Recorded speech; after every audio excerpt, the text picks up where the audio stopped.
안녕하세요. 저는 현재 공기업에 재직 중인 30대 직장 여성입니다. 얼마 전에 휴직을 끝내고 다시 직장으로 돌아온 지 얼마 되지 않아서 요즘은 새로이 직장 생활에 적응하느라 정말이지 바쁜 나날을 보내고 있어요. 사실 제가 심적으로 좀 힘들었던 일이 있어서 생각지 않게 휴직을 했거든요.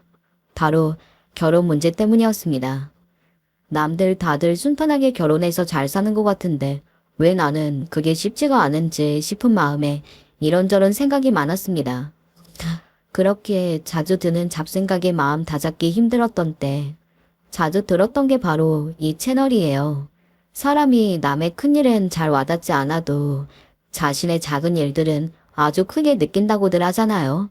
저 역시 제가 겪은 고난이 세상에서 가장 큰일인 줄만 아는 우물안 개구리였는데 우연히 접한 이 채널에서 다양한 분들이 보내주시는 사연을 듣고 그 생각이 얼마나 얕은 생각이었는지 아주 제대로 깨닫게 되었죠. 저보다 힘든 일 겪으신 분들도 슬기롭게 역경을 헤쳐나가는 걸 보면서 저도 지나간 사랑 따위 툭툭 털고 일어났습니다. 결혼까지 생각할 정도로 진지한 관계였던 사람과 정리하기로 마음먹기까지 결코 순탄치만은 않았습니다. 제 경우에는 남편이라는 사람과 시어머니라는 사람이 쌍으로 문제였습니다. 한때는 사랑으로 감싸 안으리라 생각했으나 사랑이라는 게 저를 호구로 보고 함부로 대해도 된다는 뜻은 아니지 않습니까? 저도 저지만 그건 지금껏 애지중지 저를 키워주신 저희 부모님께 결코 해서는 안 될 짓이지요. 특히나 저희 아빠가 좀 다혈질이시거든요. 딸 자식 시집가서 고생하는 꼴을 보고 결코 참고 넘기실 분이 아니셨습니다. 우리 애랑 못 살겠다고 뛰쳐나갔으면 그걸로 끝이지. 이제 와서 치사스럽게 보상이니 뭐니. 그게 다 무슨 소리야? 이 옆편네가 아직 망신을 덜 당했나 보지. 30 넘은 아들 자식 전치로 키웠으면 응당 어미 되는 인간이 책임을 져야지. 지금 누구더러 천치라는 거야. 누구긴 누구야. 그 나이 먹도록 제 앞가림 하나 똑바로 못하는 모자란 네 아들놈이지. 네 새끼 그나마 하는 사위생활까지 못하게 만들고 싶지 않으면 저신 똑바로 하는 게 좋을 거야. 대충 듣기에도 아주 볼 꼴 못 볼 꼴 다 보고 끝났을 제 짧은 결혼 생활이 짐작이 가시나요? 네. 제가 남편이라고 평생을 믿고 입탁하려고 들었던 놈은 제 어미였으면 제대로 할 줄 아는 게 하나도 없는 모자란 자식이었어요.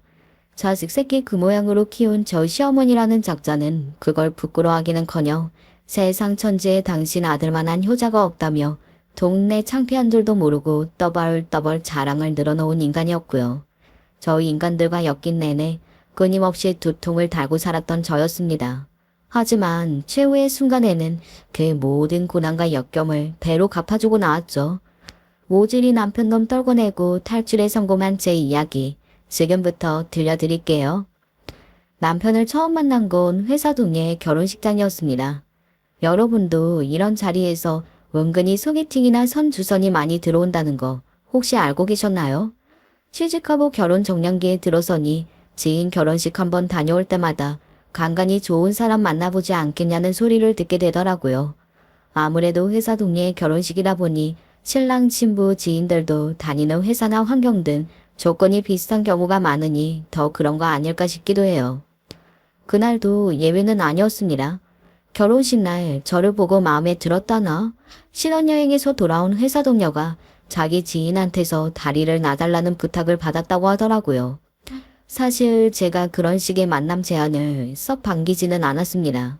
솔직히 스치듯 얼굴 한번 본 게 다인 사람 뭘 한다고 마음에 들었겠어요. 아무래도 제 외모가 그쪽 취향일 확률이 크겠죠. 반대로 제 취향에 들어맞는 사람이 그 자리에 있었다면 진작 제가 알아봤겠죠. 여러모로 저한테 만족스러운 만남이 되지 않을 확률이 크죠. 그리고 굳이 직장 동료와 낀 인연 나중에 잘못됐다가 여러 사람 꼴꾸러지기도 싫었고요. 그래서 여느 때처럼 거절을 했습니다. 그러고는 그걸 잊고 있었습니다. 퇴근길에 다른 동료들과 호프집에 가서 가볍게 생맥주 한잔하고 있는데 반대편 테이블에 얼마 전에 결혼했다는 그 동료가 지인을 만나고 있더라고요. 술도 한 잔씩 들어갔겠다. 원래 아는 사람들이니 자연스럽게 합석을 하게 되었습니다. 술자리 내내 동료의 지인이라는 남자가 계속 안 그러는 척 저를 힐끔힐끔 보더라고요. 평소 같았으면 처음 보는 남자가 그렇게 저를 쳐다봤으면 기분이 나빴을 거예요. 왠지 좀 불순해 보이잖아요. 근데 그 사람은 좀 달랐습니다. 뭐랄까? 사람이 좀 어수룩해 보이는 게 순박해 보인다고 해야 하나? 저한테 관심이 있는 것 같기는 한데 그게 불순한 느낌이라기보다는 인간적 호감이나 호기심처럼 보였어요. 알고 보니 그 사람이 회사 동료에게 저를 소개시켜달라고 그리 부탁을 했다는 남편이었습니다. 정작 저를 직접 만나고도 제대로 말 한마디 못 붙이고 그 자리를 파하고 다음날 동료가 저한테 그러더라고요. 연수 씨, 어제 본 도희 씨 어땠어? 내가 내 지인이라서 하는 소리가 아니라 사람이 진짜 순하고 착하거든. 대학 때부터 봤는데 질 나쁜 남자 동기들이랑 어울린 적도 없고 유흥이랑 이런 것도 일절할 줄 몰라. 사람이 좀 눈치가 없긴 한데 그것도 요새 남자들 야가 빠진 것보다야 낫지 않겠어? 연수 씨 보기에 나쁘지 않으면 나는 한번 만나보는 것도 나쁘지 않을 것 같은데. 어때? 평소 같으면 단칼에 거절했을 텐데 저도 조금은 구미가 당겼던 것 같습니다. 제가 기센 남자들을 정말 싫어하거든요. 목소리 크고 여자 이겨먹으려고 드는 남자들은 진짜 최악이고요. 연애를 하다 보면 자연히 서로 갈등이 생기고 다툼이 일어나기 마련인데 저는 그게 그렇게 피곤하고 고단할 수가 없었습니다. 몇 번 남자친구를 사귀어본 후로는 그런 게 저랑은 맞지 않는다는 생각이 들어서 연애를 쉰 지도 꽤 된 시점이었습니다. 어쩌면 저렇게 순한 사람이라면 서로 잘 맞춰가며 지낼 수 있지 않을까 하는 생각을 했습니다. 돌이켜 생각해보면 정말 순진한 사람은 저였지만 말입니다.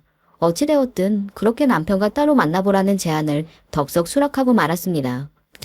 처음 만나는 자리에서 그 사람이 숙맥이라는 걸 단번에 알 수 있었습니다.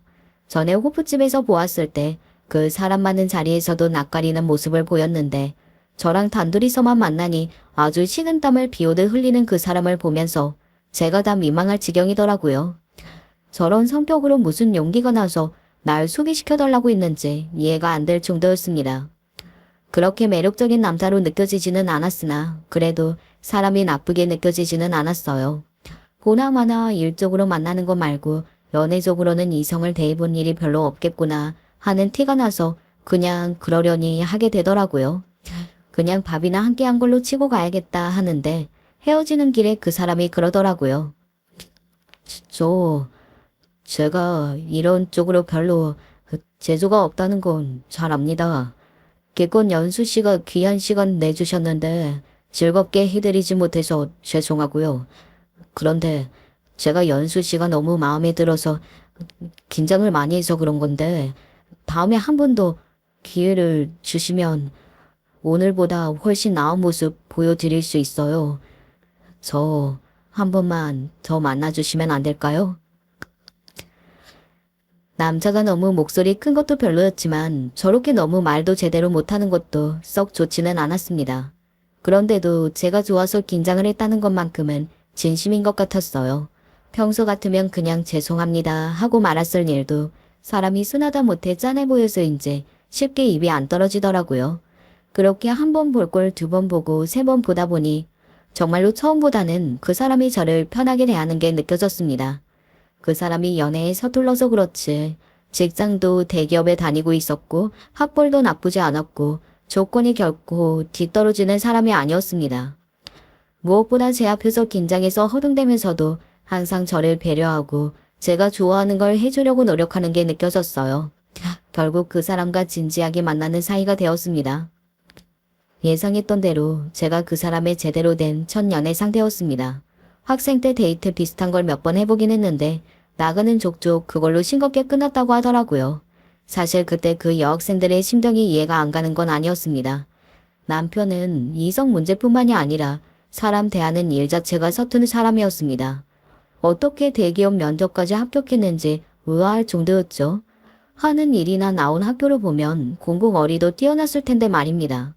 타고난 센스와 공부머리는 전혀 별개의 문제라는 걸 증명하는 게 바로 그 사람이었습니다. 그래도 연애할 때만큼은 요령을 피울 줄 모르는 그런 다소 답답한 남편의 성격도 장점으로만 보였습니다. 아무렴 여자 속여먹으려고 드는 것보다야 좀 답답하더라도 있는 그대로의 모습이 훤히 비치는 사람이 마음고생도 덜 시키리라 생각했죠. 마지막으로 했던 연애 상대가 뒤로 몰래 다른 여자들을 만나다 걸려서 냅다 걷어찬 전적이 있었기 때문에 그런 뺀질한 타입에는 아주 하갈된 상태이기도 했으니 남편이 그 덕을 본 것도 있을 겁니다. 그때는 남편이 저를 훨씬 많이 좋아한다고 생각했는데 돌이켜 생각해보면 저도 단단히 콩깍지가 씌어서 남들 눈에 다 보이는 허점조차 발견하지 못했던 것 같습니다. 그렇게 콩깍지가 씌인 와중에도 이상하다고 생각했던 게 아예 없었던 건 아니었어요. 이를테면 이런 거였죠. 동희씨, 우리 주말에 스키 타러 갈래요? 아직 스키 안 타봤다고 했죠. 내가 가르쳐 줄게요. 처음에 몇 시간만 좀 고생하면 금방 탈 수 있어. 겨울 스포츠로는 스키만한 게 없다니까? 스키요? 이번 예상이 없던 건데. 나 잠깐만 시간 좀 줄 수 있어요?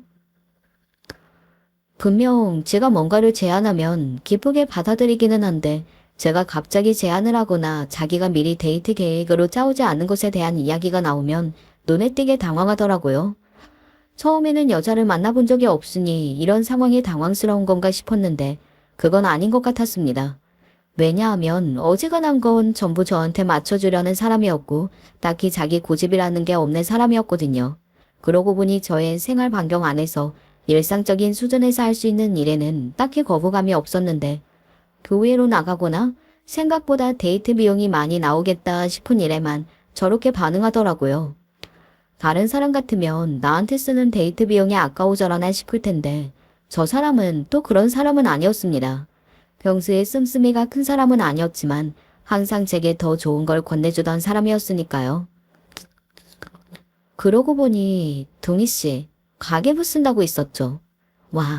나 아는 남자 중에서 가계부 쓰는 사람은 처음 봐요. 나도 좀 규모 있게 써보려고 몇 번 시도해본 적은 있는데 며칠 지나면 흐지부지 되더라고요. 동희씨 진짜 끈기 있는 사람이다. 별로 그렇게 대단한 건 아니고 한 달에 사용할 돈을 정해놓고 쓰다 보니까 아무래도 계획 없이 마구잡이로 쓰면 한계가 있더라고요. 그거야 다들 마찬가지죠. 나 너무 신기해서 그런데 한번 구경해봐도 돼요? 진짜 별거 없는데? 그렇게 남편이 학교 다닐 때부터 꾸준히 쓰고 있다는 가계부를 구경할 수 있었습니다. 사실 아직 결혼 이야기도 나오지 않는 사이인데 이렇게 상세히 씀씀이가 기록된 걸 보여달라는 것 자체가 거부감이 들 수도 있는 일인데 그 사람은 그런 생각조차 들지 않은 것 같았어요. 그렇게 그저 호기심에 그 사람의 가계부를 보다 보니 좀 이상한 점이 눈에 띄었습니다. 동희씨, 한 달에 생활비를 이렇게밖에 안 써요. 아무리 아껴도 우리 직장 생활하는 사회인이 이 금액으로는 힘들 텐데 나하고 데이트까지 하면서 어떻게 이 금액이 가능해요? 일단 저로서는 도저히 한 달 살기에 불가능한 금액이었습니다. 그 사람이 본가에서 생활하면서 직장을 다니고 있다고는 해도 저랑 데이트하는 비용을 빼고 나면 한 달 교통비하고 생필품 쓰면 남는 것도 없어 보였어요. 솔직히 이 정도 금액이면 커피 한 잔 마시는 것도 빠듯하겠다 싶을 정도였습니다. 그 사람만큼은 아니지만 저도 돈 허투루 쓰는 편은 아니거든요.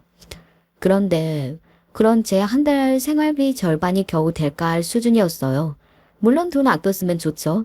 이 정도로 작게 쓰는 걸 보면 적금이라도 크게 넣나 싶었으나 명색이 대기업 다니는 사람이었습니다. 공기업 다니는 저보다 월급도 많을 텐데 이렇게 극단적으로 허리띠를 졸라맬 필요가 있나 싶었어요. 그 와중에 저한테 쓸 데이트 비용을 빼놓았다는 걸 생각하니 고맙기도 하고 짠하기도 했습니다. 동희씨, 그동안 이렇게 쓰면서 나 만나기 힘들었을 텐데 많이 부담되지 않았어요? 아니에요. 부담이라뇨. 저 연수 씨 만나면서 생전 처음 해보는 것도 많고 재밌는 일이 너무 많아서 항상 연수 씨한테 얼마나 고마워하고 있는데요. 거짓말하면 대번에 티가 나는 사람이었습니다. 그 말은 거짓이 아니었어요. 그래도 생활비 이렇게 쓰면서 나한테는 그만큼이나 쓰고 어떻게 힘이 안 들 수가 있어요. 동희 씨, 혹시 집에 무슨 일 있어요? 그 황당한 가계부를 보고도 그 사람 집안 사정이 걱정되더라고요. 혹시 집안에 크게 빚이라도 진 게 있나 싶을 지경이었습니다. 그렇지 않고서야 저 어린애 용돈 기입장 같은 씀씀이가 설명이 되질 않았으니까요. 평소처럼 아무 생각 없이 제가 보여달라니까 습관처럼 제 말을 따른 건데 이야기가 점점 심각한 방향으로 흐르자 그 사람도 당황스러워 보였습니다.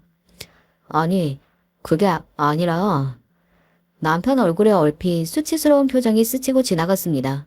내가 아픈 부분을 건드린 건가 싶어서 서둘러 말했습니다. 동희 씨, 곤란하면 말 안 해도 돼요. 나 일부러 그런 거 아니야. 아니에요. 사실 제가 어머니한테 용돈을 다섯 쓰거든요. 이 나이 목도로 집에서 용돈 받아 쓴다고 하면 창피해서 말을 안 한 건데 연수 씨 입장에서는 그렇게 보였을 수도 있겠네요. 그 사람 나이가 이미 30을 훌쩍 넘어 있었습니다.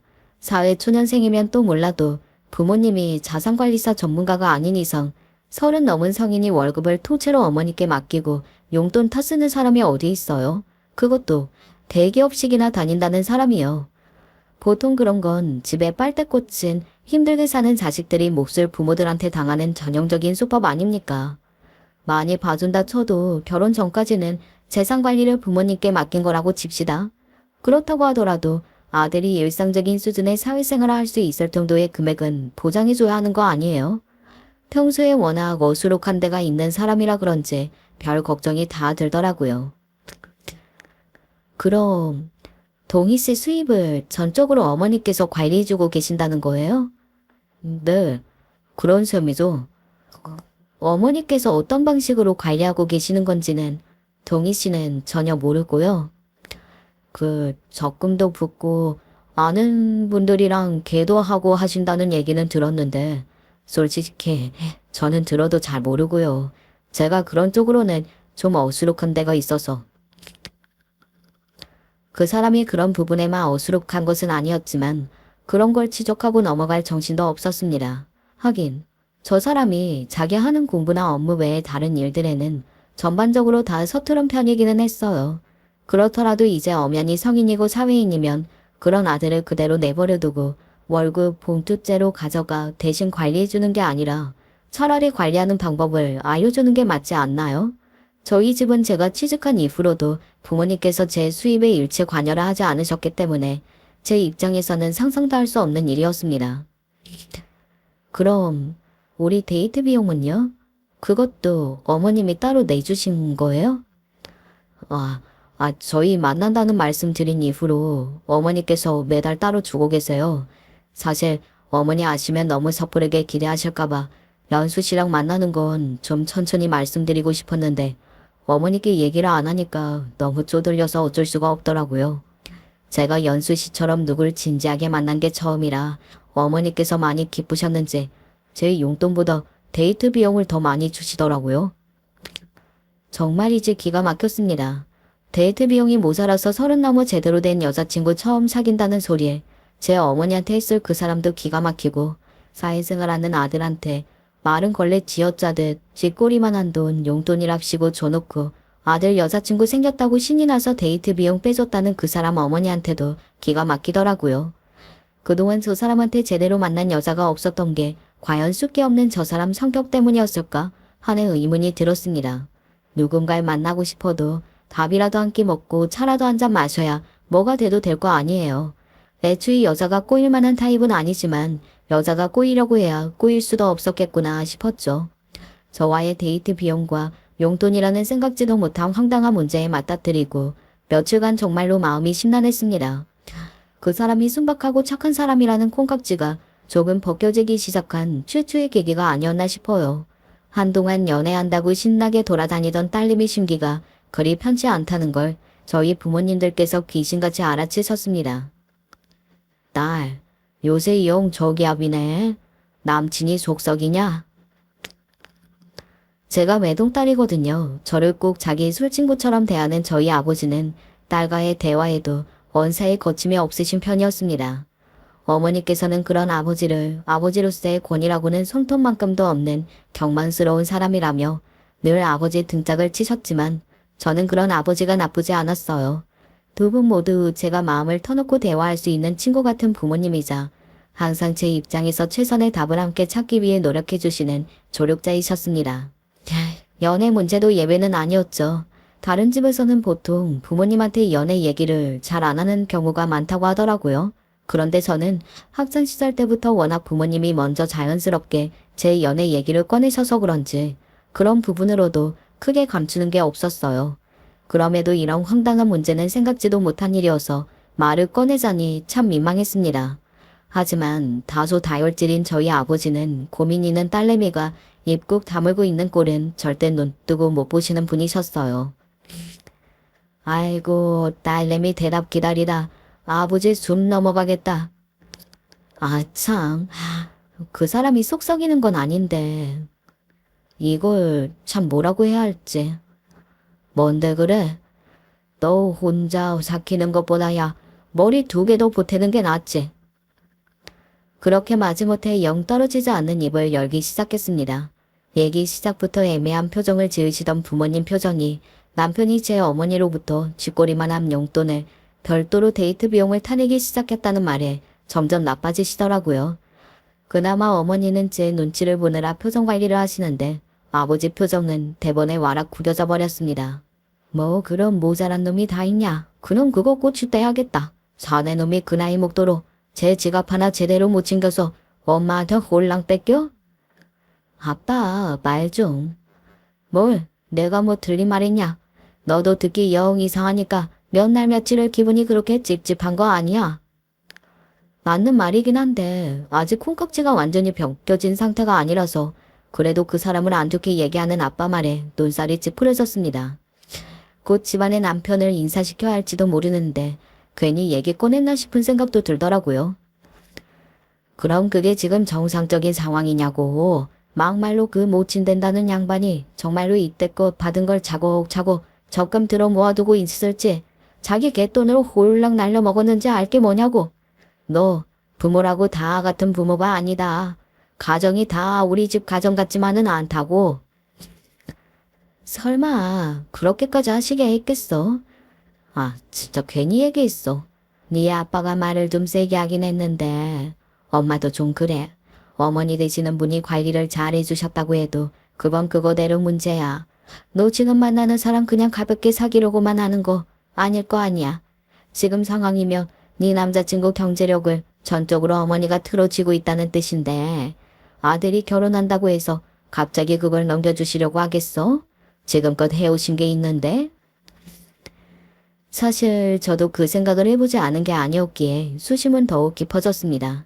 다혈질인 아버지보다 침착하게 상황을 분석하는 어머니셨기에 그 말이 더 크게 와닿았어요. 결혼을 하는데도 자기 모친한테 경제권 안 가져와서 제 마누라 마음고생 시킬 놈이면 애초에 장가들 자격이 없지. 너 행여나 그런 모자란 놈 사이랍시고 데려올 생각 말아라. 아 진짜? 아빠한테 무슨 말을 못하겠어. 내가 미쳤어? 그런 꼴 보면서 시집가게. 심란한 마음에 불을 지르는 아버지 때문에 열이 뻗쳐서 성질을 땡 내기는 했지만 정말 그 사람과 더 먼 미래까지 생각한다면 반드시 짚고 넘어갈 문제였습니다. 다야흐로 그 사람과 심도 깊은 대화가 필요한 시점이었죠. 진지하게 대화를 좀 나눠보려고 남편을 불러냈는데 먼저 선수를 친 건 그 사람이었습니다. 꼭 만난 지 얼마 안 되었을 때처럼 주저주저 입을 열지 못하던 그 사람이 마침내 말을 꺼냈어요. 연수 씨, 저희 어머니께서 연수 씨를 한번 만나봤으면 좋겠다고 하시는데. 올 것이 왔다 싶었습니다. 남편의 경제권을 비롯해 남편의 일거수 일투족을 관여하고 계시는 분인데 처음 여자친구 생겼다고 말했을 때 당장 데려오라고 하지 않은 게 더 놀라울 일이었으니까요. 하지만 남편이 자기 모친 말이라면 군말 없이 따르는 것과는 별개로 제가 그분한테 그래야 할 이유는 없죠. 저는 그보다 더 급한 문제를 꺼냈습니다. 그보다 도니 씨, 나 꼭 할 말이 있는데 단호한 제 말투에 그 사람이 바짝 긴장한 게 보였습니다. 바로 며칠 전에 그 일이 있었으니 대화 주제야 그 사람도 대강 짐작을 했겠죠. 어머니 인사까지 거론한 걸 보면 동희 씨도 나를 단순한 연애 상대로만 생각하고 있는 것만은 아닌 것 같은데 맞죠? 연수 씨 그걸 말이라고. 저는 연수 씨랑 처음 만났던 순간부터 세상 그 누구보다 진지합니다. 절대로 가벼운 마음으로 연수 씨 만난 적 단 한 번도 없어요. 알아요. 그래서 말인데 그러면 더 늦기 전에 확실하게 얘기해야 할 것 같아서요. 혹시 결혼하고 나서도 어머니께 경제권 맡길 생각이세요? 제 말에 소스라치게 놀라 펄쩍 뛰던 남편이 순간 그 자세 그대로 멈춰섰습니다. 얘기가 나올 줄은 알았어도 제가 이렇게까지 대놓고 말할 줄은 생각 못했나 봐요. 하지만 저는 확실히 해야 할 건 분명하게 말하는 성격이거든요. 이렇게 서로 껄끄러워지기 쉬운 문제는 더더욱 그렇죠. 남편 얼굴이 곤란함과 다목감으로 어색하게 굳어가는 게 그대로 드러났습니다. 저 말주변 없는 사람이 당장에 그럴싸한 답변을 내놓기는 글렀다는 생각에 저는 준비했던 말을 차분하게 이어나가기 시작했어요. 솔직히 지금 동희 씨 나이가 적은 편도 아니고 사회 초년생이면 또 몰라도 이제 결혼을 생각하는 입장에서 언제까지 본인 수입을 어머니께 맡기는 건 좀 아니라고 생각해요. 설마 가정 이루고 나서도 월급 통장 직접 관리 안 하고 어머니께 드릴 생각은 아니죠? 그게 제가 그런 쪽으로는 워낙 문외 아니라 그거야 차근차근 배워나가면 될 일이고요. 설사 재테크나 돈 굴리는데 재주가 없다고 하더라도 본인 수입은 본인이 관리해야 한다고 생각해요. 나는. 그게 맞지 않아요? 어머님이 관리해 주셨다고 해도 어머님도 전문가는 아니시잖아요. 그냥 적금만 들어서 모으는 것 정도는 지금 동희 씨도 무리 없이 할 수 있는 거고 또 돈 불리려고 이것저것 하시다 원금 잃어서 서로 불편한 것보다야 자기 건 자기가 관리하는 게 서로 감정 상할 일도 없고요. 무엇보다 결혼하고 나서도 어머니께 용돈 타서 쓸 생각이세요? 나중에 아이라도 생기면 아이한테 들어갈 돈은 추가로 더 청구하고 그거 너무 이상하지 않아요? 꿀먹은 벙어리가 된 남편이었습니다. 무슨 할 말이 있겠어요. 제가 한 말이어서가 아니라 제가 구구절절 맞는 말 아닙니까? 제가 말을 이어갈수록 그 사람 표정이 혼란스러워졌습니다. 어쩌면 자기가 지금껏 생활하던 방식 자체가 문제가 있다는 것조차 지금 인지한 게 아닌가 싶을 정도였어요. 저 정도면 어리숙한 걸 넘어서 지금껏 어떻게 사회에 섭더들어 살아남을 수 있었던 건지 의심스러울 지경이었습니다. 그렇게 생각할 수도 있겠네요. 제가 어머니한테 말씀을 한번 드려볼게요. 솔직히 어머니께 말씀드려보겠다는 그 사람 말이 영 믿었지 않았습니다만 일단 문제 인식을 했다는 점에 의의가 있다고 생각을 하기로 했습니다. 제가 직접 얘기를 하는 게 의사는 더욱 확실하게 전달될 터였으나 며느리 될 아들 여자친구가 처음 만나자마자 저런 얘기를 하면 있던 정도 떨어질 확률이 높았으니 시어머니 될 분 만나기 전에 두 사람이 먼저 얘기해서 정리하는 게 맞다고 생각했습니다. 그러고 일주일의 시간이 지났습니다. 저를 만나고 싶다는 그 사람 어머니 말씀에는 당분간은 회사 프로젝트로 쭉 야근이라 당장 시간 빼기가 어렵다는 핑계를 대서 약간의 유예 기간을 확보해 두었습니다. 남친이 모친과 이야기를 정리할 시간을 벌어주기 위함이었죠. 그래봤자 여자친구 생긴 이후로 그동안 한 번도 이의 제기를 한 적이 없던 아들이 경제권에 대한 이야기를 꺼냈으니 저를 그 배우로 확신할 거야 뻔했지만 말입니다. 어떻게 어머님하고 얘기 좀 해봤어요? 그거요? 그럼요. 어머니하고 잘 얘기해서 해결했어요. 어떻게요? 어머니도 저 장가 보내고까지 관리하는 건 귀찮아서도 못하시겠대요. 제가 미뤄웠으면 애초에 본인이 하시지도 않았을 거라고 하시더라고요. 제가 부족한 부분이 많아서 어머니까지 고생하시게 하고 제가 참 불효자죠. 당장은 아니더라도 결혼 전까지는 천천히 경제권 돌려받으라는 화답을 받아오라는 거였는데 엉뚱한 소리를 하는 사람이었습니다. 그러니까 남편이 경제권 받아오고 싶다는 말에 너 장가 가보는 나도 네 돈 관리하기는 귀찮다는 약속이라고 하기도 애매하고 모호한 말이나 들어왔다는 거 아닙니까? 그러고도 일이 잘 풀렸다고 생각하고 앉았으니 그동안 그 모친이 아들 구워 삼기가 얼마나 쉬웠겠습니까? 아니, 그게 무슨 해결이에요. 연수 씨 말대로 결혼 후에는 어머니가 관리 안 하시겠다는 말 듣고 왔는데 저도 연수 씨 하자는 대로 했으니까 연수 씨도 이제 우리 어머니랑 인사할 거죠? 이건 뭐 격창후가 따로 없었습니다. 저 사람한테 맡겨놓는다고 시원한 결론이 나올 거라는 기대도 하지는 않았으나 이건 또 상상 이하더라고요. 영 찝찝한 마음이었으나 어찌되었든 그 사람 입장에서는 나름의 액션을 취했는데 자꾸 타박만 하기도 뭐했어요. 어차피 하루아침에 될 일이 아니라고 생각하기는 했습니다. 게다가 어린이 보자고 하시는데 결혼 생각이 사라진 것도 아닌데 시어머니 되실 분이 만나자고 하시는 걸 자꾸 미룰 수만도 없었습니다. 결국 시어머니와의 첫 대면 약속이 잡혔습니다. 반가워요. 아가씨가 아주 똑 부러진다더니 생긴 것도 아주 야무지네. 아닙니다. 과찬이세요. 똑 부러지고 야무지다는 말에 살짝 가시가 돋쳐 있었습니다. 시작부터 은은한 기싸움의 조짐이 보였어요. 역시 저 만나보고 싶다는 말은 단순히 아들 여자친구 궁금해서라기보다는 장차 며느리 될 여자가 자기 입맛대로 움직여줄지를 가늠하기 위함이었다는 짐작이 확신으로 바뀌었습니다. 내가 그동안 우리 동희가 워낙 세상 물정을 몰라서 얼마나 걱정이 많았는지 몰라. 연수양처럼 이분의 밝은 사람이 우리 동희 같은 사람한테는 아주 딱이지. 둘이 천생연분이야. 돌려듣기에는 칭찬처럼 들리지만 세상 물정 모르는 당신 순진한 아들을 들쑤셔서 경제력 운운하게 만든 계산적이고 니소 차리는 저는 이문에 밝다 표현하신 거겠죠.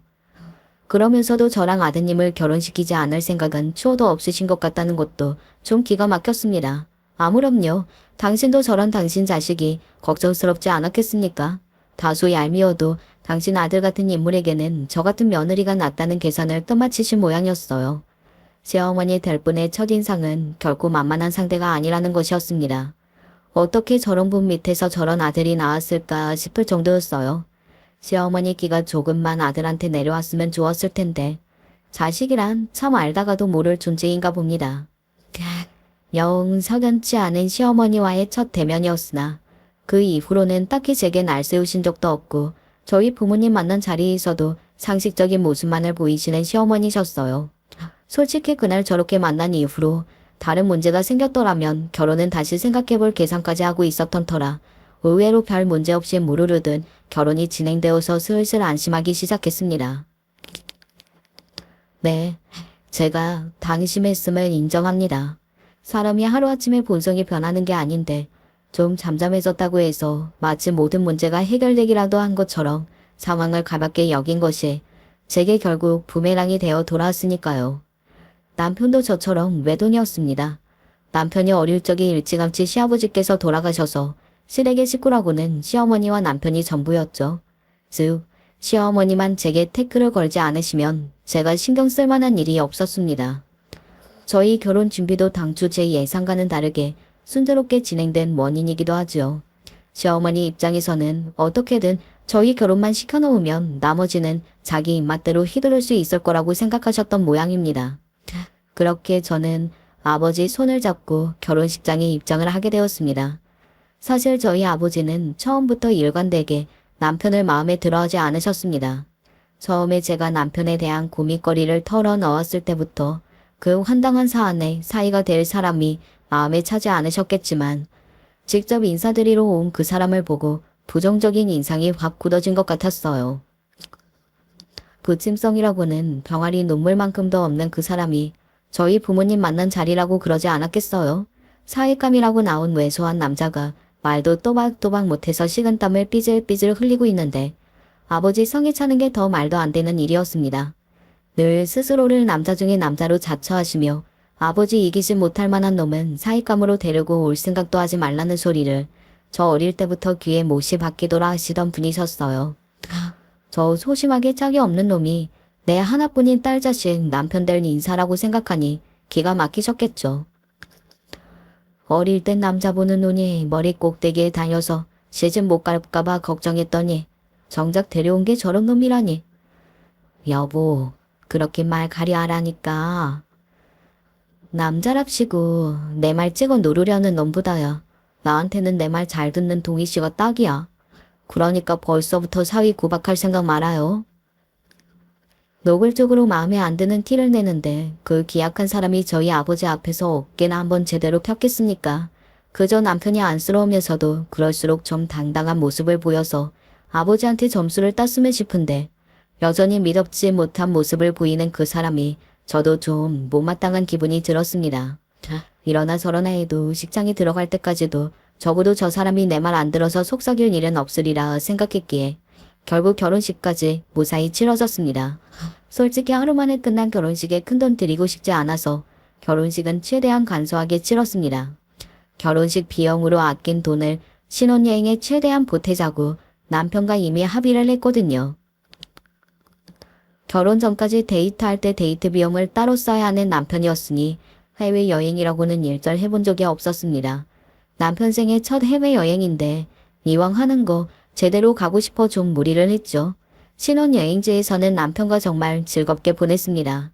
남편 모르게 제가 따로 모아놓은 돈도 좀 보태서 이왕 간 거 돈 생각 안 하고 하고 싶은 거 다 하고 왔어요.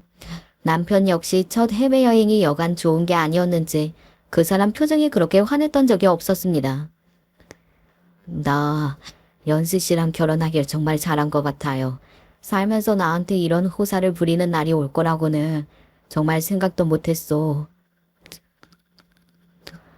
그래도 저 사람이 대기업 다니는 사람인데 30 넘어 처음 와본 해외여행의 감상이 너무나 감동에 넘쳐서 애잔할 지경이었습니다.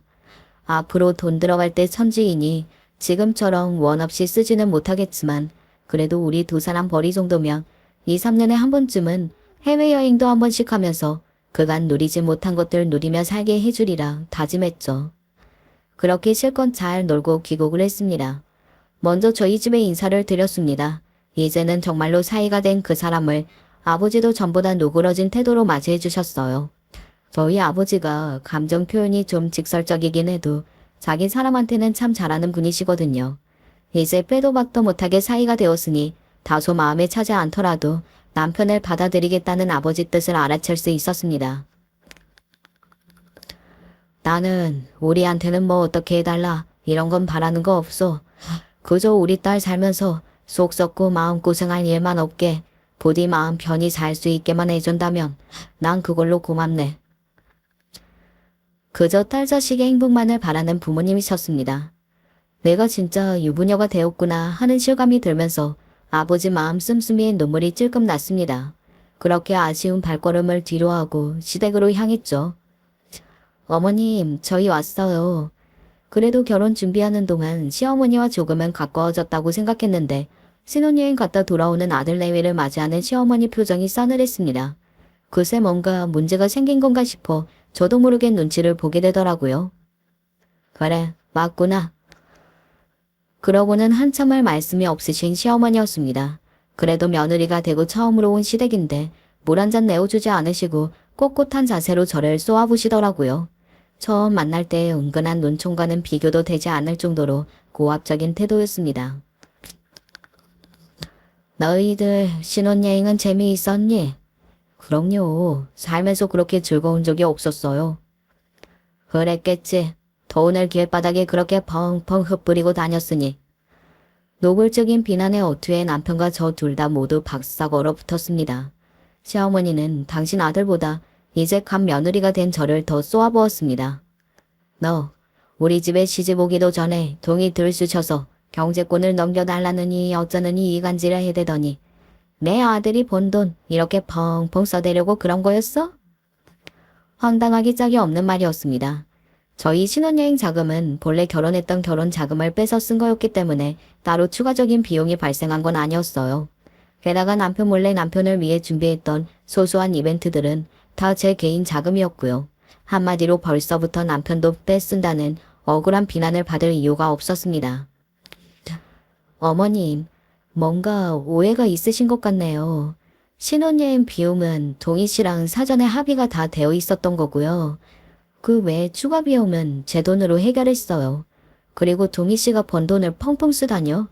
저 그런 소리 들을 만큼 이 사람 돈에 손대본 적도 없어요. 무엇보다 저도 제 직장 있고 돈 버는 사람인데 써도 제 돈을 쓰지 왜 이 사람 돈을 쓴다고 말씀하세요? 어른이 말씀하시면 얌전히 잘못했습니다 할 일이지. 어딜 따박따박 말대꾸부터 하려고 들어. 젊은 것들이 돈 무서운 줄 모르고 이러니 내가 손을 뗄 수가 있나. 너 이런 식으로 쓰다가는 길바닥에 나앉기 딱 좋아. 내가 도대체 니들을 어떻게 믿고 경제권을 넘겨. 앞으로도 우리 동이 월급은 내가 관리할 터이니 제약이 너는 나한테 생활비 타서 쓰도록 해. 이게 무슨 소리예요? 결혼하고 나면 아들 경제권에서 손 떼겠다면서요. 당신 아들이면 몰라도 저까지 생활비로 휘두를 참이라는 겁니까? 제가 미쳤다고 그 우습지도 않은 짓거리에 장단 맞춰주겠습니까? 어머님, 그건 곤란한 말씀이네요. 저랑 이 사람 엄연히 이제 가정 이루었고 저희가 번 돈에 대한 책임과 권리는 당연히 저희한테 있습니다. 어머니가 관리를 하니 생활비를 타서 쓰라느니 하실 권리는 없어요. 내가 권리가 없긴 왜 권리가 없어. 내 아들 돈 내가 관리하겠다는데. 너 뭔가 크게 착각하는 것 같은데 너 이제 막 2집 식구 됐어. 내가 나가라면 군말 없이 나가야 하는 처지라고. 우리 아들이 이제 겨우 결혼한 네 편 들어줄 것 같아? 어미인 내 편 들어줄 것 같아? 어머님 무슨 말씀을 그렇게 하세요? 아들 돈에 욕심나서 이제가 결혼한 아들 내외 갈라서기 하기라도 하시겠다는 거예요? 동이나 대답해봐. 이때껏 너 키워주고 네 세상까지 관리 이전 엄마를 버리고 저 대바라진 것 탓해. 네 월급 봉도 홀랑 갖다 바칠 거야. 아무리 그래도 이런 상황에서까지 제 모친한테 할 말 제대로 못하고 있지는 않겠지. 횡 남편을 돌아보았는데 남편이 우물쭈물 제대로 대응도 못하고 있었습니다. 그 모습을 보자 속에서 오라가 치밀어 올라서 속이 뒤집힐 지경이었어요. 결국 화를 참지 못하고 제가 남편에게 소리쳤습니다. 당신 결혼 전에 나한테 뭐라고 했어. 결혼해서 경제권 확실히 가져오겠다고 약속해서 안 했어. 입이 있으면 말을 좀 해봐. 그게 아니라 어머니는 혼자 되시고 나 키우신다고 고생하시기도 했고 우리는 그 돈 없어도 연수 씨 수입도 있잖아요. 이번에는 연수 씨가 좀 양보해 주시면 안 돼요? 기가 막혀서 몸구멍에서 말소리가 턱턱 막혔습니다. 저놈이 화장실 들어갈 때랑 나올 때 태도가 다른 건지 이제 결혼했으니 결혼 전 약속쯤이야. 어겨도 설마 제가 자기랑 갈라서기라도 할까 눈치를 보는 꼴에 오만 정이 다 털렸습니다. 남편에 대한 기대가 사라진 자리에 걷잡을 수 없는 분노와 배신감이 차오르기 시작했죠. 저는 정말 미친 사람처럼 이성을 놓고 고함을 치기 시작했어요. 야, 이 모자란 놈아. 너 지금 그게 나한테 할 소리야. 내 수입이 있으니 네 돈은 네 어머니한테 홀랑 갖다 바치자고. 내가 미쳤다고 내가 번 돈으로 네 놈 먹여 살릴 일 있어? 니까지 놈이 뭐라고? 모자란 새끼 그래도 착해서 내 말은 잘 듣겠지. 내 속 썩이는 일은 없겠지 했더니 너 같은 놈이 제일 나쁜 새끼야. 이럴 거면 처음부터 나랑 결혼하지 말았어야지. 화살은 다시 시어머니라는 여자한테로 향했습니다. 모자란 자식 새끼 거둬줬으면 고맙다고 절을 해도 모자랄 판에 도대체 뭘 믿고 이따위 말 같지도 않은 폐악을 부려. 뭐야. 너 감히 내 귀한 아들한테. 그렇게 귀한 자식 새끼면 당신이나 끼고 살아. 나도 저런 덜 떨어진 놈한테 내 귀한 인생 갖다 바치기 싫으니까. 그러고는 뒤도 돌아보지 않고 시댁을 박차고 나왔습니다.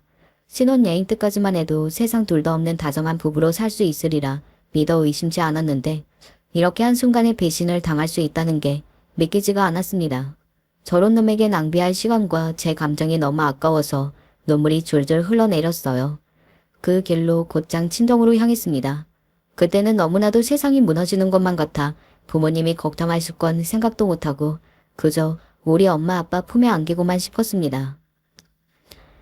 이 등신 같은 놈이 기어이 내 딸 눈에서 눈물을 뽑아.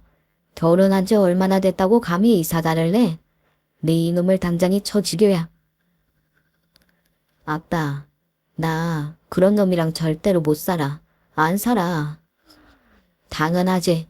네가 뭐가 아쉬워 그런 놈이랑 살아. 그 전지 같은 놈. 내가 처음부터 마음에 안 들었어. 이 썩을 놈의 집구석 같은 이라고. 네 아빠 말대로 혼인신고 미룬 게 신의 한 수였구나. 그 망할 집구석하고 서류까지 얽혔으면 어쩔 뻔했어. 혹시나 하는 아버지 높아심에 노새는 결혼 후에 혼인신고를 천천히 하는 게 추세라며 신고를 미뤘던 게 생각났습니다. 이런 일을 예상한 건 아니었으나 하루라도 더 빨리 그 망할 집구석과의 연결고리를 끊기 위해서는 탁월한 선택이었죠. 아버지의 성견 지명이 이런 식으로 빛나게 되리라고는 꿈에도 상상하지 못했습니다.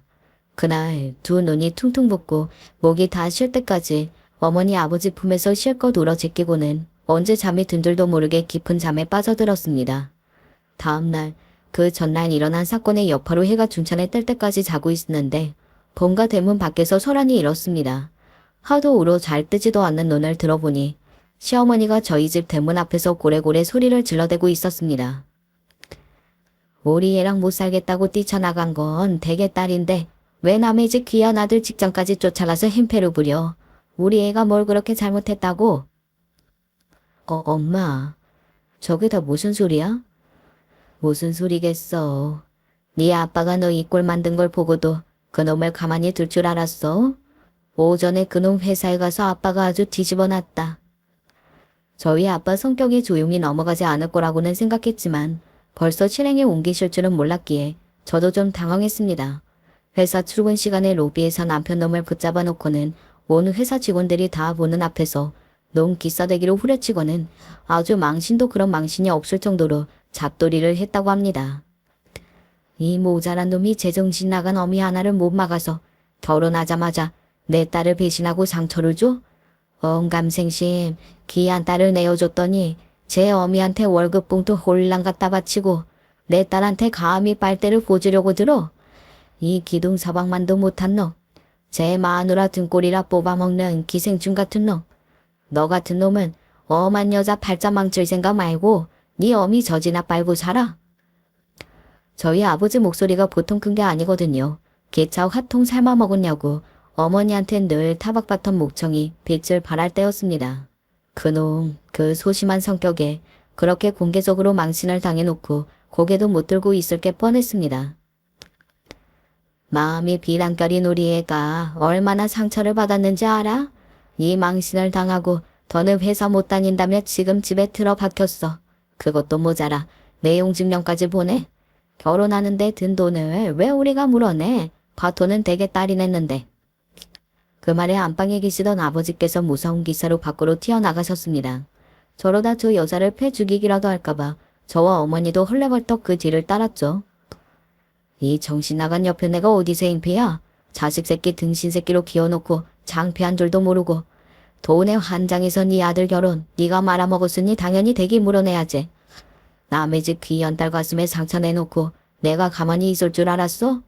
네 모자란 아들놈 회사가 아니라 영영 집 밖으로 얼굴도 못 내밀게 개망신 주기 전에 내 집에서 썩 꺼져. 분해서 부들부들 떨면서도 당장에 그놈을 끌어다가 사회적으로 매장시킬 기세인 아버지를 어찌하지는 못하고 한마디도 못하던 그 여자가 길바닥에 퍼질러 앉아 엉엉 울기 시작했습니다. 아이고 내 아들 이제 우리 동이 어찌하나. 이 미친 여자가 아직도 정신을 못 차리고. 당장이라도 달려들 기세인 아버지께 겁을 집어먹고 그 여자가 후다닥 달아났습니다. 그렇게 기세 좋게 저를 잡돌이하고 들려고 하더니 공지가 빠지게 도망가는 꼴이 별것도 아닌 인간이었습니다. 남편과는 그걸로 완전히 끝이었어요. 혼인신고를 안 했으니 서류 정리할 일도 없고 결혼식은 했지만 이혼을 한 것도 아니니 전 남편이라는 말도 좀 그렇네요. 어쨌든 그놈은 결국 회사로 돌아가지 못했습니다. 그 개망신을 당해놓고도 낯짝 두껍게 회사에 계속 다닐 수 있을 만큼 뻔뻔한 성격도 못 되는 놈이었습니다. 그런 놈이 저한테 어떻게 그런 말 같지도 않은 소리를 할 수 있었는지, 그런 모자란 놈한테까지 호구를 잡혀 있었구나 생각하니 고작 아버지한테 공개적으로 뺨 한 대 맞아놓고 정신껏 치료까지 받고 있다는 놈이 불쌍하지도 않았습니다. 결혼 파토의 책임을 물을 보상도 전부 받아냈습니다. 태인이 되다시피 한 아들 한 번 더 저희 아버지한테 당했다간 필생 불가라고 판단했는지 돈에 환장한 양반이 불이 났게 돈을 붙였더라고요. 그렇게 아들 월급에 침을 흘리더니 이제 직장도 없는 환자가 된 아들 앞에서 돈만 왕창 깨지게 생겼네요. 대기업 다닐 때도 겨우 저 만났던 인간이 파혼 소문이 쫙 퍼진 마당에 새 장가가기도 요원했었으니 그 양반이 귀한 아들 평생 책임지겠죠 뭐. 한동안 저도 파혼의 여파로 힘들었으나 지금은 지나간 일로 묻어두고 직장 잘 다니고 사람들 잘 만나며 아무렇지 않게 잘 지내고 있어요. 믿는 도끼에 발등 찍혔던 제 파혼 이야기는 여기까지입니다. 말도 많고 탈도 많았던 이야기 끝까지 들어주셔서 정말 감사드려요. 안녕하세요. 저는 오늘 크나큰 고민거리가 있어 여기에 이렇게 용기를 내어 사연을 보내게 되었습니다. 먼저 저는 청주에 살고 있는 김미경이라고 하고요. 나이는 35살이며 현재 한 인테리어 업체에서 일을 하고 있는 기혼 여성입니다. 저는 3년 전 남편과 결혼을 했는데요. 오래 연애하지 않고 결혼을 해서 그런지 3년간 아주 달달한 신혼을 즐겼습니다. 일단 잠깐 제 남편에 대해 자랑을 좀 하고 싶은데요.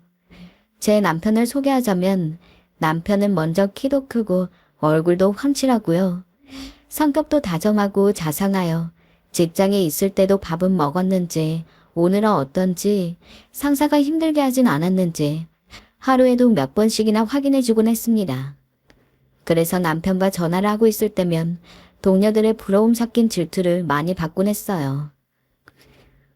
우리 미경신 좋겠네. 아이 남편이 이렇게 다정해서 말이야. 나도 미경씨 남편 같은 사람 만났으면 10년은 덜 늙어 보일 텐데. 이 외에도 남편은 회사가 끝나고 집에 돌아오면 남편은 제 표정만 봐도 제가 힘들었는지 아닌지 기가 막히게 알아채 간단히 술안주로 만들어 놓거나 안마를 해주는 등 제 기분을 저절로 좋게 해주었습니다. 또 제가 예쁘다는 말은 어찌나 많이 하는지 하루에도 볼에 몇 번씩이나 입을 맞춰주곤 하는데 어쩔 땐 참 부끄러울 정도였죠. 가끔 동네 어르신들은 그런 저희를 보면 참 금술이 좋다 칭찬하시고 예쁘다 말해주셨고 저도 참 어디 내놔도 부끄럽지 않는 기특한 남편 덕분에 전생에 나라를 구했다는 심정으로 잘 살고 있었습니다. 남편도 저를 만나 행복하단 말을 입에 달고 살았고요. 그래도 저희 부부 사이에서도 문제가 하나 있었는데요. 그건 바로 난임이었어요. 지쳐가고 있던 어느 날 남편이 먼저 얘기를 꺼내더라고요. 자기야, 있잖아. 우리한테 아이가 정말 필요할까? 당신 생각 먼저 들어보고 싶어. 당신 생각은 어때? 솔직히 나는 우리끼리만 살아도 행복할 것 같아. 사실 당신 시험관 하면서 너무 지친 것 같기도 하고 그런 당신 보는 것도 너무 안쓰러워. 당신 너무 무리이면 하지 말자. 우리끼리 행복하면 됐지. 안 그래? 부부에게 아이가 필요하단 말이 있죠. 특히 시어머니는 그러셨어요. 뭐? 아이를 포기하겠다고? 절대 안 된다. 무슨 애를 포기해. 지금이야 니네가 젊은이 사는 거지만 애 없이 살긴 힘들어. 엄마, 이 사람도 몇 년간 시험관 시술하면서 많이 힘들어해요. 더 이상 하는 건 정신적으로 무리가 되는 길 같아요. 만약 자연 임신이 된다면 하늘의 선물이라 생각하고 낳겠지만 이대로 계속하는 건 이 사람에게도 저한테도 스트레스만 된다고요. 말도 안 되는 소리 말라니까. 안 된다. 애를 안 가지겠다니 이게 무슨 소리니. 내 아들 대를 이을 사람 하나는 낳아야 할 텐데 돌아가신 네 아버지가 하늘에서 원통할 소리다. 난 절대 허락 못하니 그런 줄 알아라. 내 눈에 흙이 들어가도 안 돼. 저희는 저희끼리만 살아도 행복할 것 같다고 아이를 낳지 말자 얘기까지 한 상태였지만 시어머니의 반대 의사는 꽤나 강경하셨어요. 그 후 시어머니는 몸에 좋은 보약이며 여러 가지들을 사다가 제 입에 넣어주기 시작했습니다. 그것도 억지로요. 이게 임신에 좋다는 약이더라. 이거 먹고 내 친구 딸도 3년 고생했다가 예쁜 아들 밭에서 내가 기다리고 기다리다가 비싼 돈 주고 구해온 약이니 얼른 먹어라. 어머니. 얼른 뭐하고 있어 먹으라니까. 이거는 정제 거니까 걔도 꼬박꼬박 먹이고. 시어머니는 남편 것까지 약을 다려와 하루에 한두 번씩 전화를 하시곤 했어요. 약 먹었니? 아이, 그래. 내가 다음 달 약 지어올 테니 잘 먹고 있어라. 심지어 저희가 안 먹었는데도 먹었다고 거짓말을 치는 것일까봐 시어머니는 일주일에 한 번씩 들려서 빈 약봉지들을 검사하곤 했습니다. 솔직히 안 무서웠다면 거짓말이었죠. 이토록 무서운 집착은 처음 경험해 보았으니까요. 이 정도가 되니 저도 너무 스트레스를 받았고 남편 역시 그러했습니다. 대체 왜 이리 순조를 고집하시는 건지 조금만 여유 있게 기다려주시면 좋을 텐데 오히려 시어머니로 인해 받는 스트레스 때문에 자연 임신이 안 되는 게 아닌가 하는 생각이 절로 들었죠. 여보, 당신이 어머니께 잘 말씀드려서 중간에 좀 막아주면 안 될까? 나 사실 어머니 때문에 너무 힘들어. 아, 알겠어. 근데 나도 어머니 입장이 저러니 차라리 우리가 노력해서 얼른 애를 가지는 게 맞나 싶기도 하고 그래. 뭐? 나보고 또 시험가나 하라는 거야? 여보, 나 조금 쉬고 싶어. 그리고 우린 애초에 아이 욕심 없어서 안 낳기로 합의봤잖아. 그건 그런데 남편의 태도는 참 미적지근했어요. 그렇게 제 편 들어주었던 남편도 호랑이 같은 시어머니가 저러니 꼼짝을 못하더라고요. 이때 남편에게 정말 많은 실망을 했고 내가 왜 이런 사람이랑 결혼해야 했을까 하는 생각마저 들었어요. 회사에 나가서도 안색이 안 좋으니 주변 직원들이 무슨 일이 있는지 묻더라고요. 그러던 어느 날 속이 상해 엄마에게 전화를 걸었고 모든 일을 털어놓게 되었어요. 엄마는 시어머니가 임신을 강요한다는 사실을 듣곤 길길이 날뛰셨어요. 아니, 왜 니들 의사결정이 중요한 거지? 왜 거기서 애를 낳아라 마라 난리를 부리는 거야? 안 되겠다. 내가 올라가서 한마디 좀 드려야겠네. 엄마 또한 분에 참지 못하고 시골에서 올라오시겠단 말씀을 반복하셨습니다. 허나 일이 더 커질 것 같아 그거는 제 선에서 잘났고 엄마를 겨우 진정시킨 후 조용히 침대에 걸터앉아 울었어요. 남편은 그런 제 모습을 보다가 한숨을 한번 푹 쉬더니 소파로 가더라고요. 아마 이때가 처음 갑방을 쓰게 된 때였을 거예요. 남편이 옆에서 자는 게 불편하고 숨소리만 들어도 징글징글하고 섭섭함이 차오르다 보니 저도 남편에게 고운 말이 못 나갔을 때였어요. 그러던 어느 날 시어머니께서 기어이 제가 못 참을 짓을 저지르고 말았어요. 예, 너 일로 와봐라. 네? 어머니, 무슨 일이세요? 너 이거 말이다. 좀 봐봐라 네 눈으로. 내가 준 약 한 방울까지 짜내서 먹으라 하지 않았니? 왜 약이 반이나 남아돌아 싱크대 개수대에 처박혀 있는 거야. 너 제정신이니? 이게 얼마 주고 한 약인지 알아? 어디 감히 시애미 정성을 이런 식으로 무시하고 있어. 너 아주 가정교육을 단단히 잘못 받았구나. 내 아들이 시골 농부딸 데려와서 결혼하겠다 했을 때 가슴에 열불이 났지만 참았다. 내 아들이 좋아하는 여자라니까 조건이 형편없어도 봐준 거라고. 근데 이런 식으로 시애미를 무시하고 업신여겨. 이럴 거면 이혼해라. 애 못 가지는 여자는 나도 필요 없으니까. 시어머니의 목소리는 쩌렁쩌렁 거실로 울려대었고 그때쯤에 저도 그간 억눌러왔던 화가 폭발하는 게 느껴졌어요. 이성의 끈은 이미 끊어졌고 돌이킬 수 없었죠. 어머니, 죄송하지만 왜 제 의견은 번번이 무시하는 거죠? 제가 말씀드렸잖아요. 약 먹기 싫다고요. 저 간이 안 좋아서 이런 한약 함부로 먹으면 안 된다고요. 그런데 그렇게까지 설명을 드렸는데도 구제구제 약 가져와서 제 입에 밀어 넣으시면 제가 그걸 고맙게 받아 먹을 수 있나요? 그리고 가정교육이요? 시골 농부 딸이요. 죄송하지만 저희 어머니 아버지께 교육 잘 받고 자랐고요. 그래서 지금 남부럽지 않은 직장에서 열심히 일하며 제 나름대로의 삶에 최선을 다하고 있는 사람이에요. 어머니야말로 이런 식으로 무례하게 말씀하시는 거 이제 그만둬줬으면 좋겠습니다. 저도 어머니 말씀 너무 불쾌하네요.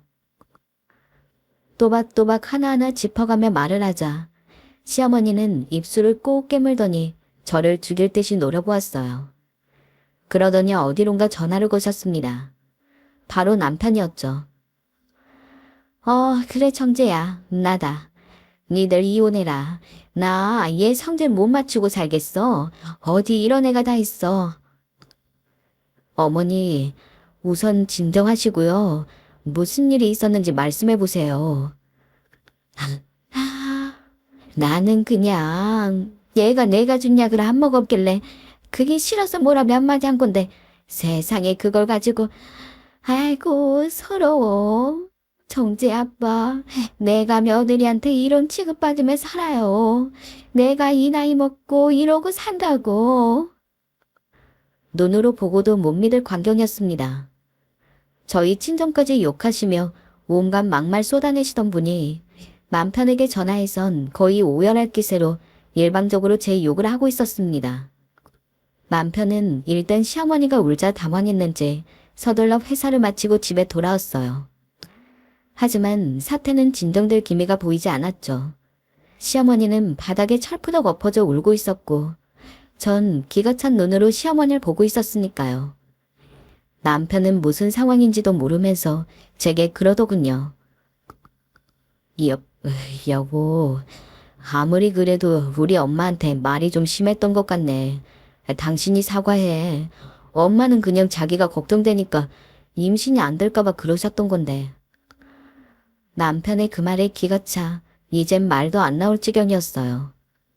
전 그대로 남편의 말을 듣고 있다 조용히 짐을 싸 집 밖으로 나왔어요. 눈물이 하염없이 흘렀지만 흐르던 말던 냅두고 택시를 잡아 친정으로 향했습니다. 가는 내내 얼마나 가슴이 아프던지 남편에 대한 실망감과 시어머니에 대한 분노가 사그라들질 않고 제 가슴을 후벼팠어요. 남편은 저를 연애할 때부터 무척 사랑해주곤 했습니다.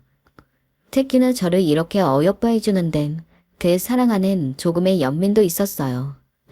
저는 가난한 집에서 태어나 어렸을 때부터 온갖 일을 하느라 손이 부르트지 않는 날이 없었어요. 남들이 대학 간다고 공부할 때 저는 엄마가 운영하시는 식당 부엌에서 감자를 깎았고 쓰레기를 치웠고 대학에 합격하고 서울에 올라와서도 형편이 좋지 않아 아는 이모 집에 얹혀 살면서 눈칫밥을 얻어먹었죠. 이모는 제가 살던 집에 비하면 뭐 하나 부족한 것 없이 의리의리한 집에 살면서도 제게 주는 모든 것을 아까워했어요. 이모는 입버릇처럼 말했어요. 내가 너한테 먹을 것도 자는 것도 제공해 주는데 어쩜 넌 나한테 뭐 하나 주는 게 없니?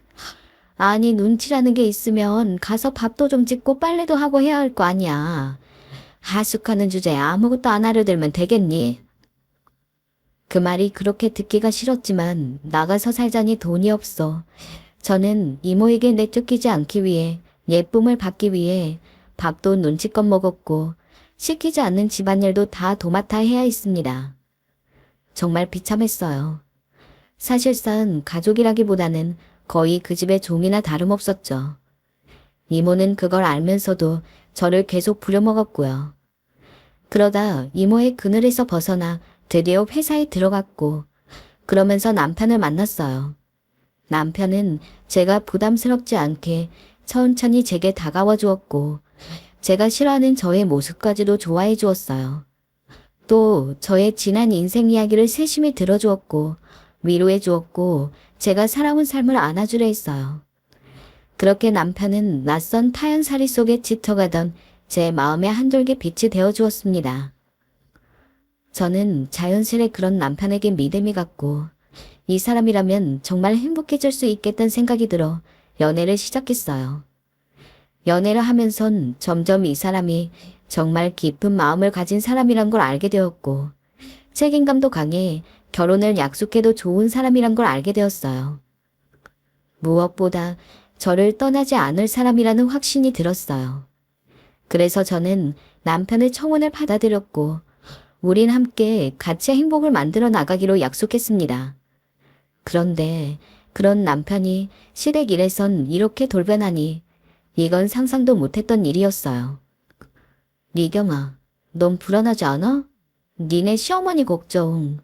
상견례 때 좀 행동도 이상하고 너네 엄마한테도 무례하셨다면서. 신경 안 쓰여? 만약에 너 시댁살이 시키면 어떡해. 우리 시어머니가 아들 사랑이 유발나신 건 맞아. 남편을 거의 애 다루듯이 할 때가 있거든. 아직까지 엉덩이 토닥이고 잘 자라는 전화하시고. 그래서 솔직히 신경 안 쓰인다면 거짓말인데 그래도 난 남편이 있으니까 걱정 안 해. 남편이 끝까지 내 편 대어줄 거니까. 알아서 중재도 잘해줄 거라 믿어. 친구가 걱정스레 묻는 물음에도 저는 그렇게 말하던 사람이었어요. 근데 남편의 행동은 너무나 실망스러웠고 그때 처음으로 전 이혼이라는 것도 생각해보게 되었습니다. 당연히 친정엄마는 화가 잔뜩 나셔선 저를 껴안고 울고불고 난리를 치시다가 저희 시어머니에게까지 전화를 걸으셨습니다. 네, 사돈어른. 아니 이게 대체 무슨 경우입니까? 아니 제 딸한테 어떻게 그런 말을 하실 수가 있으세요? 애 못 낳는 여잔 필요 없다고요. 걔가 곳에 이걸 못 참고 가서 일렀나 보네요. 전 제가 당연히 해야 할 말, 시애미로서 하고 싶은 말 한 것뿐입니다. 그럼 애 못 낳는 여자 며느리로 데리고 사는 게 어디 쉬운 일입니까? 사돈도 생각을 좀 해보세요. 기가 막혀. 네, 그래요. 그럼 결정은 난 것 같네요. 우리 딸 그쪽 된 며느리로 그리 마음에 안 드시면 이 두 사람 이혼하면 되겠네요. 그럼 됐죠? 끊습니다. 네? 잠시만요. 성정이 순하셨던 저희 엄마가 그리 화내는 모습은 저도 처음 보았어요. 엄마는 저런 사람들이 다 있냐며 저보다 더 속상해하시고 눈물도 더 많이 흘리셨습니다. 자식으로서 참 못할 짓 한다는 생각이 들더라고요. 엄마, 미안해. 내가 행복하게 잘 살았어야 하는데. 아니야, 왜 그런 말을 해. 너 잘못한 거 하나 없어. 그냥 이혼하고 새삼 살자. 엄마도 더 이상 두고 볼 수 없겠어. 우리 귀한 딸 그렇게 대접하는 집안은 받아주고 싶지가 않아. 엄마가 미안하다. 엄마가. 하지만 역시 제가 이렇게 세게 나오니 예상했던 일이 시작되더군요. 일단 저희 남편이 친정으로 찾아온 거였어요. 남편은 무릎을 꿇고 용서를 빌었습니다. 장모님께 죄송하다고 뵐 면목이 없다고 그리고 저에게도 미안하다고요. 어머니도 반성 많이 하고 있으니 돌아오면 다시 스트레스 받지 않게 해주겠다고 하는데 남편의 말이 들리지도 않았습니다. 미안하지만 우린 여기까지인 것 같아. 여기까지가 우리의 한계야. 서류 작성해서 보내줘. 아이 없으니까 정리는 쉬울 거야. 여보, 제발, 미경아. 전 남편을 보내고 그리 굳게 마음을 먹으며 이혼을 준비했어요. 하지만 결정적으로 제가 남편과 이혼을 못하게 될 일이 벌어졌습니다. 바로 제가 임신을 한 것이었어요. 계획한 일은 아니었지만 어느 날 선물처럼 생긴 일이었죠. 남편이 가고 난 후 한 달 동안 생리를 하지 않고 미열도 있어 혹시나 하는 마음에 테스트기를 사서 시험해봤는데 아이가 생긴 거예요. 참 많은 생각이 들었습니다. 이미 남편과 이혼을 하기론 마음의 준비를 다 끝냈는데 갑작스레 아이가 생기자 마음이 너무도 복잡했어요. 결국 엄마와도 씨름하듯 고민하고 며칠 내내 끙끙 앓듯 고민한 끝에 아이를 낳기로 결심했고 이 사실을 일단 애 아빠인 남편에게도 알렸습니다. 아니나 다를까 남편은 그 소식을 듣고 와선 한달음에 달려왔어요. 제발 날 한 번만 봐줄 순 없겠어? 여보, 내가 잘할게. 내가 중재 제대로 못한 거 당신 감정 신경 써주지 못한 거 알아. 근데 한 번만 기회를 줘. 나 정말 우리 아이 잘 키우고 싶어. 남편의 애걸은 거의 한 달을 반복했고 결국 전 남편과 함께 우리 천사를 한번 잘 키워보기로 다짐하게 되었어요. 남편은 제가 집에 돌아오자마자 아이를 품는 내내 정말 헌신적이었어요. 헌신적이란 표현이 맞을 거예요.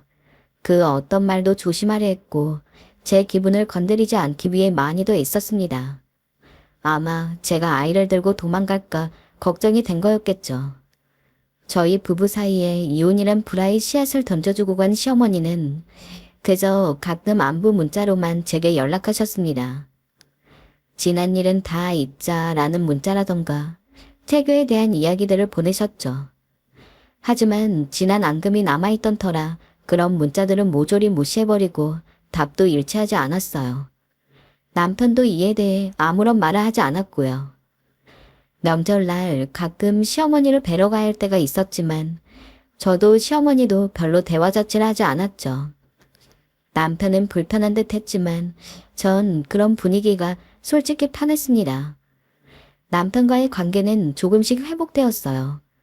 남편은 그 후에도 제가 아이를 낳고 육아를 할 때도 정신적으로 현실적으로 옆에서 많이 도와주었어요.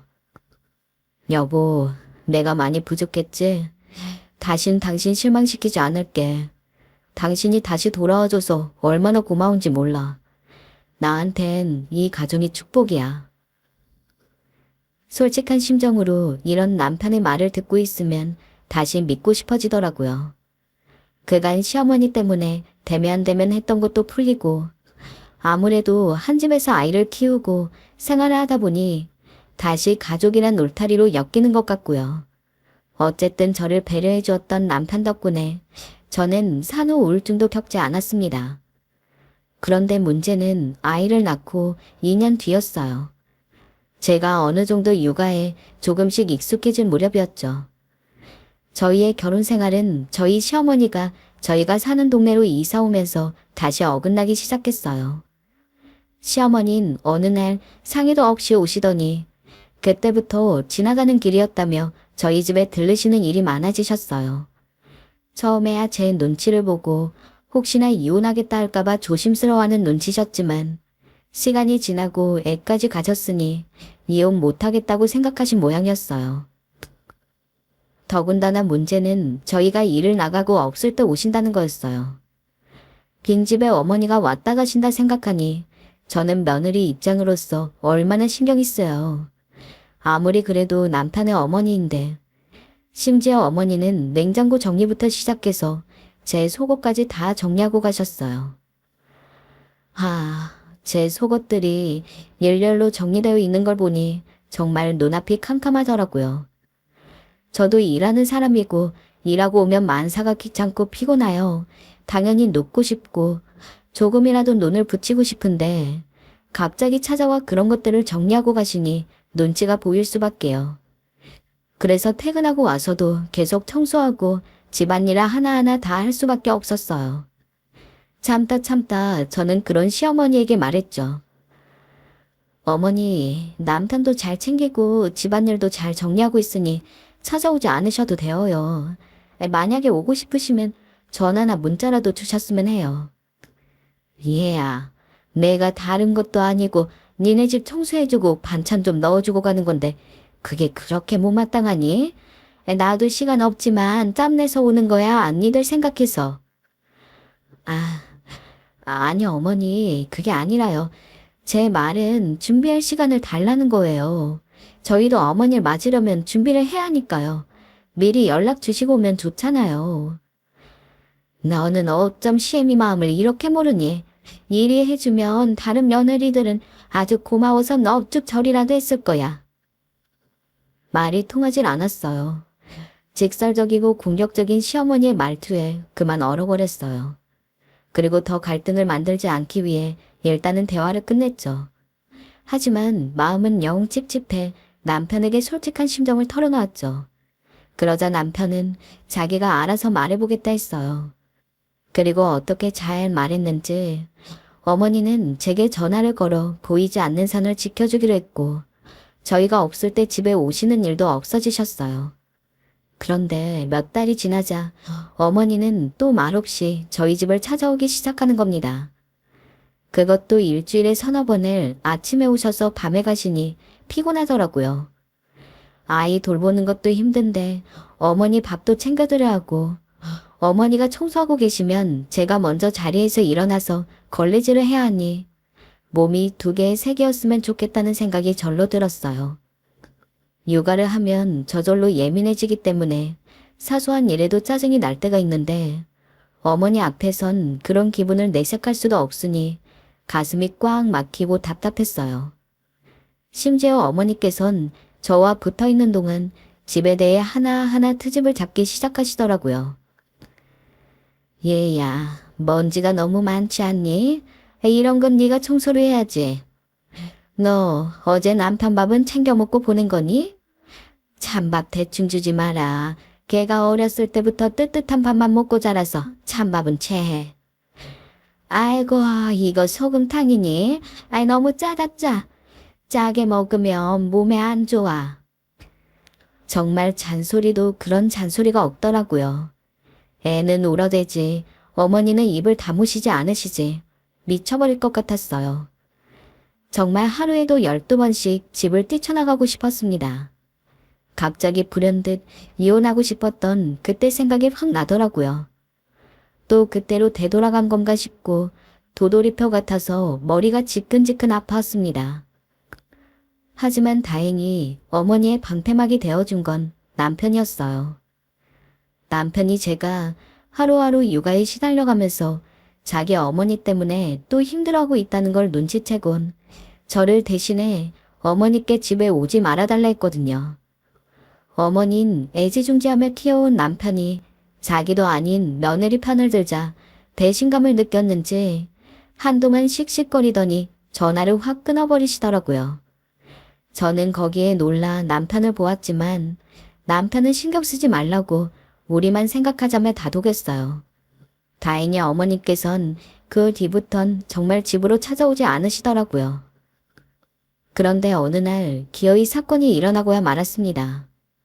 어머니께서 갑자기 같이 대장내시경 건강검진을 받으러 가자 하시는 겁니다.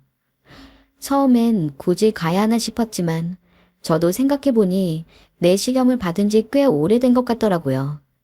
이런 제안을 거절하는 것도 신경 쓰였고요. 그래서 이참에 남편을 봐서라도 그냥 어머님 옷도 사드리고 기분도 풀어드리자 마음먹었죠. 그리고 그날 잠시 아이를 친한 옆집 언니에게 맡기기로 하고 내시경을 받기 위해 준비를 시작했습니다. 드디어 내시경을 받는 날 저는 어머니를 태워 병원으로 향했습니다. 어머니께선 저를 보고 아직 화가 나신 건지 별 말이 없으시더라고요. 그러면서도 제가 옷을 사드리겠다 하니 그건 알겠다 하며 백화점으로 가자 말씀하셨죠. 저도 뭐 기분 좋게 알았다고 하며 어머님과 함께 검사실에 들어갔죠. 수면 내시경을 받았기에 곧바로 잠에 들었고 눈을 떠보니 회복실이었습니다. 정신을 조금 차리고 보니 먼저 검사를 시작했던 어머니는 의사 선생님께 검사 결과를 듣고 계시더라고요. 저는 어머니가 있는 곳으로 들어가 같이 결과를 들었습니다. 다행히 어머님의 대장엔 용종이 없었고 문제가 없다 하더라고요.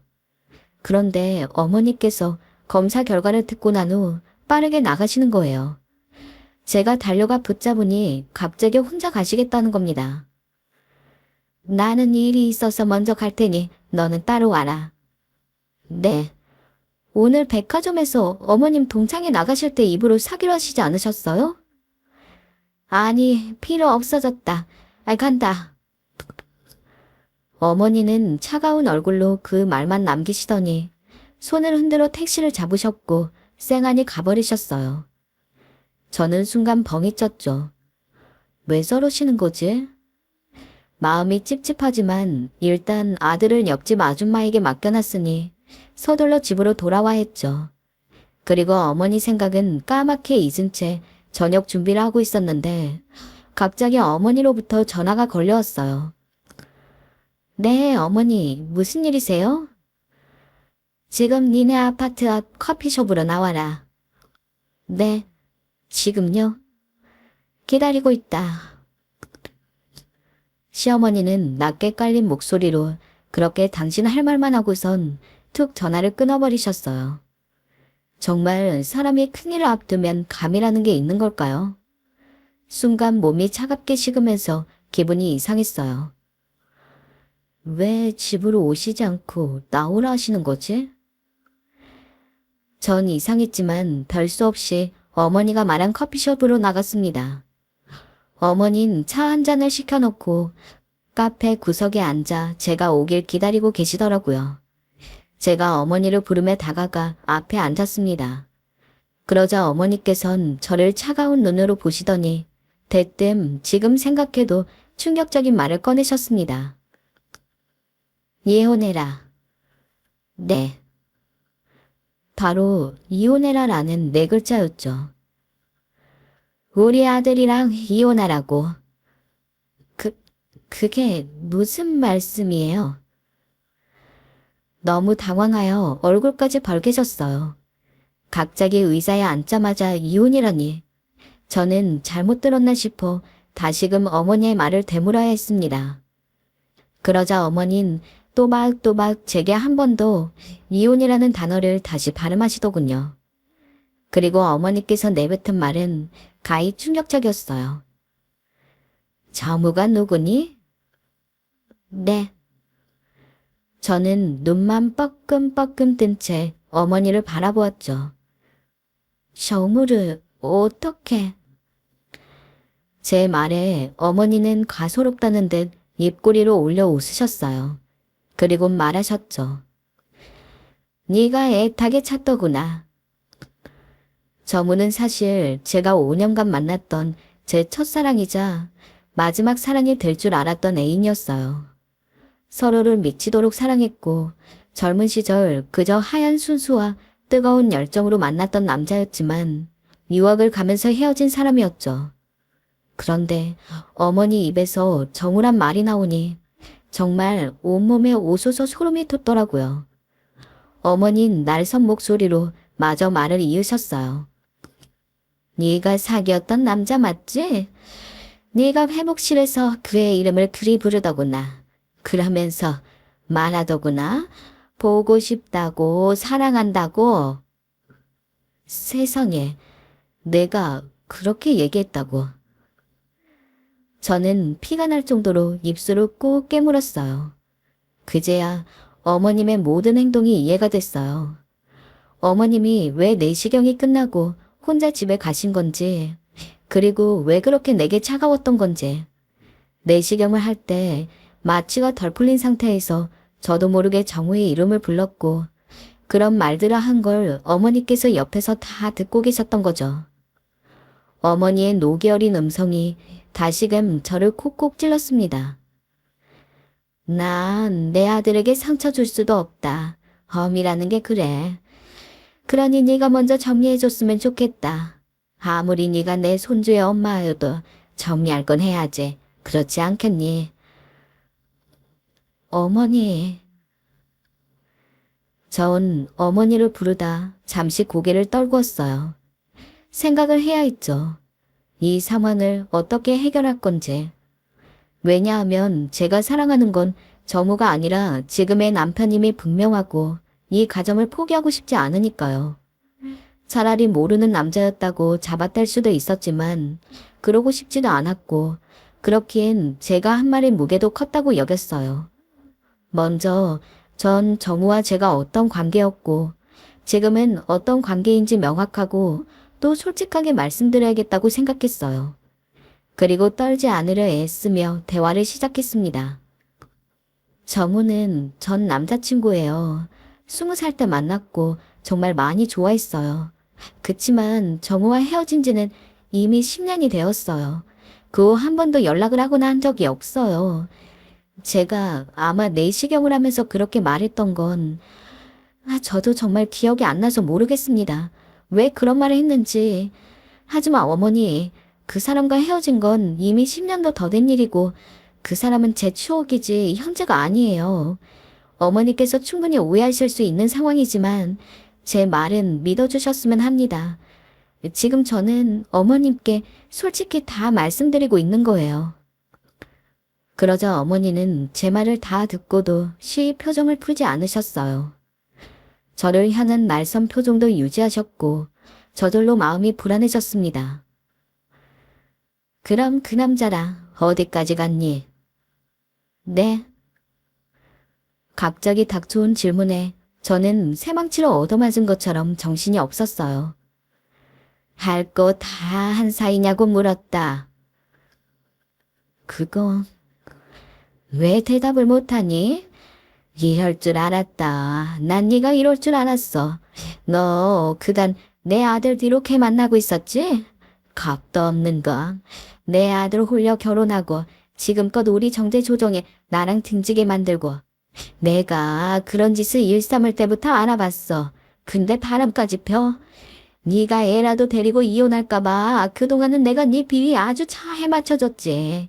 네가 오지 말라 하면 안 오고 내내 거리면서 말이야. 그간 내가 아주 바보로 보였겠지. 난 그 수모 다 참았다. 오로지 내 아들 때문에. 근데 더 이상 너 같은 애랑 살 이유는 없어 보인다. 이 걸레 같은 거사. 어머니의 막말은 또다시 그렇게 시작되었습니다. 어떻게 아이를 두고 그런 끔찍한 짓을 할 수 있니? 부모가 되어서 엄마가 되었어. 정말 더럽고 지저분하구나. 난 너 같은 며느리 이제 받아들일 수 없다. 이건 100%네 과실이니 아이는 내가 맡아 키울 거다. 어머니 오해시라니까요. 전 바람피지 않았어요. 네 얘기는 듣고 싶지 않다. 내가 그 꼴을 다 봤으면서 어떻게 널 믿고 우리 아들과 상이 내버려둘 수 있겠니? 난 안 된다. 너도 이제 내 심정 알겠지? 난 간다. 정리해라. 그 뒤로 시어머님 밖으로 나갔고 전 다급히 어머니를 부르며 커피숍 밖으로까지 뛰쳐나가 어머니 손을 붙잡았어요. 하지만 어머닌 제 팔을 밀치듯 떨쳐내곤 뚜벅뚜벅 혼자 걸어가셨어요. 그런 어머니의 뒷모습을 보는데 어처구니가 없기도 하고 이 상황을 어떻게 받아들여야 할지 모르겠더라고요. 사시나무처럼 온몸이 떨리고 눈물이 뚝뚝 흐르는데 도저히 어떻게 이 기분을 가라앉혀야 할지 몰랐어요. 그러면서 동시에 화도 났어요. 이게 내 잘못인가? 불륜을 저지른 것도 아닌데 마치 불륜녀 취급을 하며 헤어지라는 소리 하는 시어머니가 미친 게 아닌가? 하지만 그런 생각들은 마음을 가라앉히는 데 도움이 되지 않았어요. 더군다나 저희 남편에게도 큰 결점이 하나 있었어요. 바로 질투가 좀 심하다는 거였어요. 의처증까지는 아니었지만 제가 옛날에 남직원과 어쩌다 회식이 길어져 밤 늦게까지 술을 마시면 그조차 싫어하여 자기가 꼭 데리러 와야 했어요. 또 제가 그냥 남자인 친구들과 단둘이 밥을 먹거나 술을 마시는 것도 좋아하지 않았고요. 예전에 저희 회사가 회식이 많고 술자리도 강요를 많이 하다 보니 어쩔 수 없이 술을 마셔야 할 때가 많았는데 그때마다 남편은 회사를 그만두라 난리를 피워댔죠. 이것뿐만이 아니었어요. 저의 과거 속 남자들에게도 질투를 하곤 했어요. 제가 남편을 만나기 전 잠시 몇 달간 만난 남자친구가 어쩌다 밤에 술을 먹고 제게 전화를 건 적이 있었는데 당시엔 남자친구였던 남편이 우연히 옆에 있다 그걸 보곤 왜 연락이 오냐고 둘이 무슨 사이냐며 불같이 화를 냈죠. 그때 저는 별 사이 아니라고 해명하기도 전 남편의 화내는 모습이 너무 당황스러워 밖으로 도망 나오듯 나가버렸고 절 믿어주지 않은 남편에게 화가 나 처음으로 헤어지자고 했어요. 그 정도로 질투가 심한 남편인데 이 일을 어떻게 받아들일지 걱정이 되더군요. 저는 울면서 곧바로 저희 친언니에게 전화를 해서 모든 얘기를 털어놓았어요. 늘 힘들 때마다 의지가 되었던 언니였기에 이번에도 언니는 제 말을 끝까지 다 들어주었습니다.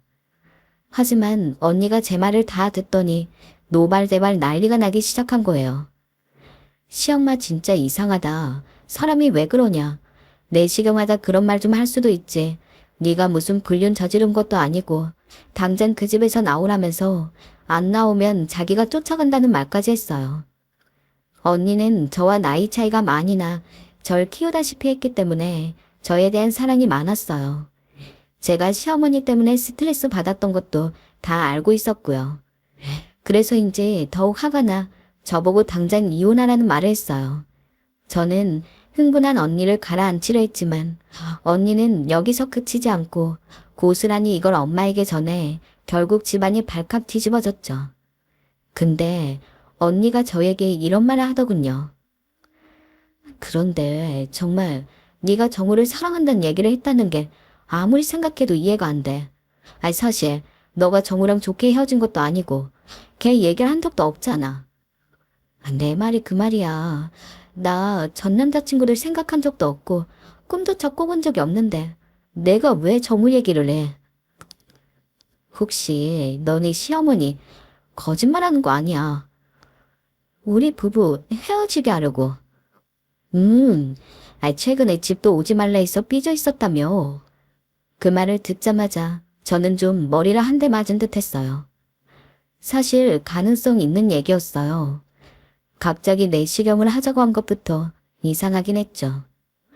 혹시나 이게 모두 시어머니의 계획일 거라 생각하니까 다시 소름이 돋더라고요. 더군다나 남편이 정우를 극도로 싫어했어요.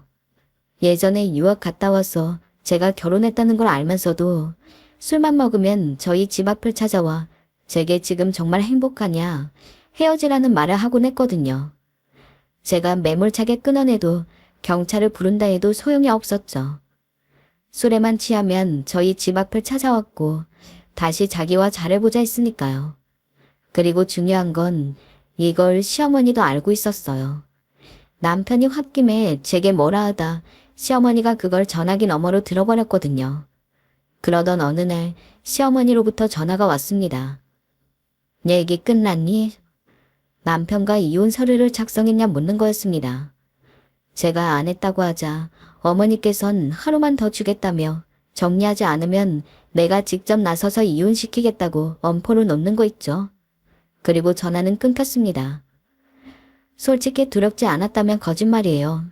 그 일이 있고 난 후 일상이 악몽이었어요.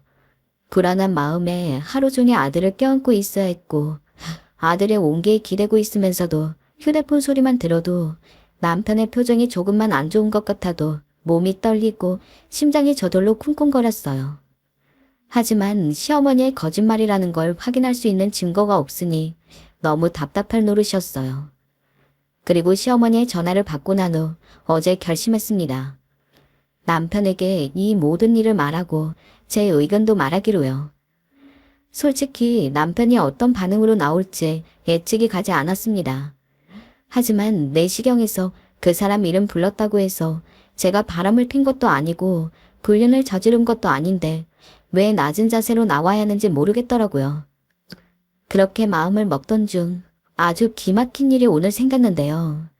글쎄 핸드폰으로 음악을 듣던 중 녹음 파일 하나를 발견하게 됐습니다. 그의 녹음 파일의 날짜와 시간을 확인해 보니 세상에 대장 내시경 받고 난 후 회복실에 있었던 시간이더라고요.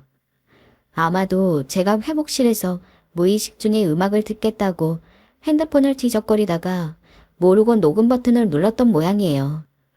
눈치채셨겠지만 그의 녹음 파일에 정우에 대한 얘기는 없었습니다.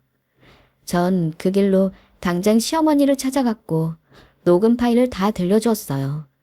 사실 다 듣기도 전 그의 녹음 파일을 찾았단 얘기를 하니 시어머니는 무릎을 털썩 꿇었어요. 너 이걸 어떻게... 제가 회복실에서 핸드폰을 깔고 앉았는데 저도 모르게 녹음 버튼을 눌렀나 봐요. 참 신기한 우연이죠. 이게 아니었으면 어머니 거짓말에 깜빡 속았을 테니까요. 얘야, 잠시만. 우리 애한테 말하지 말아라. 응? 제가 왜요? 저도 당한 건 못 참는 성격이라서요. 오늘 남편에게 다 말하고 깊은 이야기 나눌 겁니다. 그 후 남편 반응은 예상 가실 겁니다. 남편은 실망을 넘어 자기 엄마에게 충격을 받았고 당분간 시어머니와 왕래와 교류는 없을 듯합니다. 왜 도대체 이런 짓을 저지르셔서 자기 굴을 파신 걸까요? 아무리 생각해도 이해가 되지 않습니다. 아마도 아들에 대한 집착 때문이겠죠. 참, 저 역시 가슴이 답답해지는 오늘입니다.